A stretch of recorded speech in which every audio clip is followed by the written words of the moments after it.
the injury is Pittard. What's the look hamstring, which a normal hamstring, I'd imagine, but we'll have to look at it, scan it. But you would assume that it's 3 to 4 weeks. So what are you going to do at the back there? Is Broadbent going to be ready to answer that whole? Yeah, Broadbent will be ready. If he doesn't play next week, it'll be only touch and go. He'll be right for round 1, so he'll play in the bye week between rounds JLT 3 and round 1. And anyone else, Wingard? Wingard's fine, just Corky. Gray the same. The only injury we had was Jasper. What does that game do for you? From the outside, it seems it hasn't answered all the questions. No, it frustrates us. That's what it does, because we're still doing some of the mistakes that we've been doing. The turnover stuff.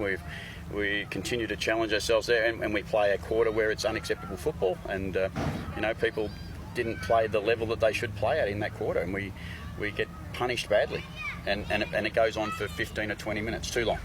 Are you getting any clearer to working out what's going to be your best 22 for the first week, or is there still too many gaps falling up in the game? Oh no, we've still got plenty to do.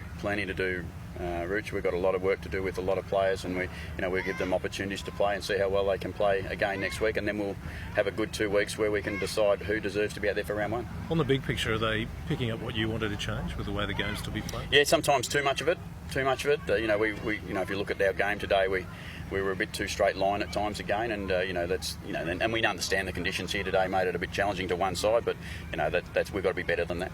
What's Eddie done in your thinking? Is he enough to make him a round 1 player or not yet? He's certainly making me curious. He's making me look at him and think that he's quite a smart footballer. He gets opportunities, and again today probably could have kicked 2 or 3 goals. So he's looking like he's doing his part. Is there a message you've left them as to what they've got to think about in the next week?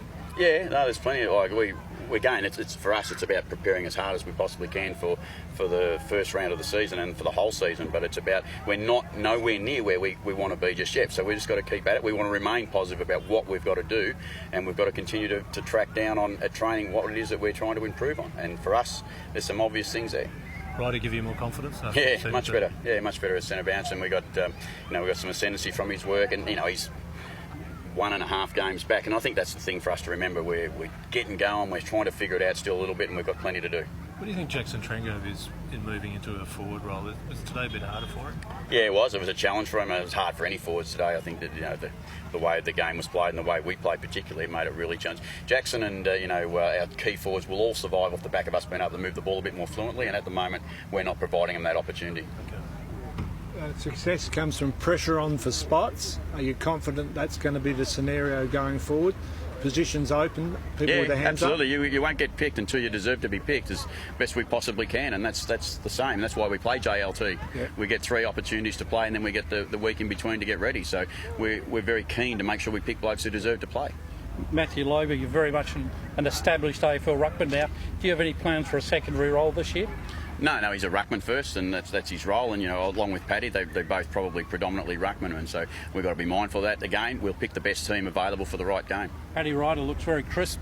Has he really benefited greatly from getting rid of all those niggles that AFL players carry from season to season? Yeah, it's interesting. Last week he probably thought that wasn't the case because he was just trying to get back to this, the speed of the game. Today he certainly looked a bit better, but we expect further growth from Paddy.